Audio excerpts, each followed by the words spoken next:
Ci sentiamo di dire meglio tardi che mai. Finalmente il Ministero, a distanza di quasi 20 giorni, ha recepito le richieste dell'FSP Polizia del Veneto. Il Ministero dell'Interno ha deciso la chiusura temporanea al pubblico degli sportelli degli uffici immigrazione destinati al rilascio dei permessi di soggiorno. Si tratta di un provvedimento che si inquadra nell'ambito delle prescrizioni di contenimento e gestione dell'emergenza epidemiologica in corso per prevenire possibili contagi da coronavirus sia tra il personale che tra l'utenza.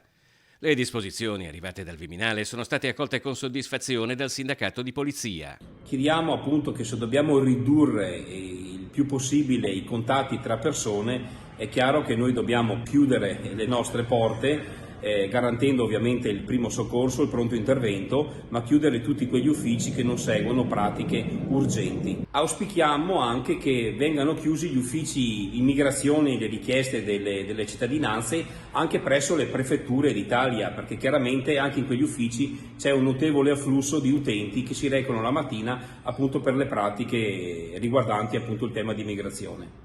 Per l'FSP il coronavirus ha portato alla luce l'assenza di una risposta che garantisca gli operatori di polizia.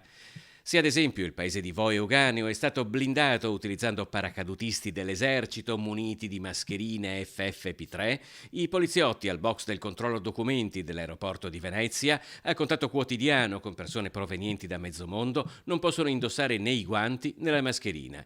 Gli agenti della polizia ferroviaria di scorta sui treni, la polizia stradale che usa gli etilometri, sono per il segretario generale veneto dell'FSP Mauro Armelao solo alcuni esempi di chi opera dinanzi ad incognite che non termineranno certo nei prossimi mesi. Visto comunque il propagarsi di questo nuovo virus, questo provvedimento lo giudichiamo comunque tardivo, ma va bene così, anche se secondo noi dovremmo estendere la chiusura anche a tutti gli uffici passaporti e licenze di tutte le questure e di tutti i commissariati distaccati ovviamente su tutto il territorio nazionale.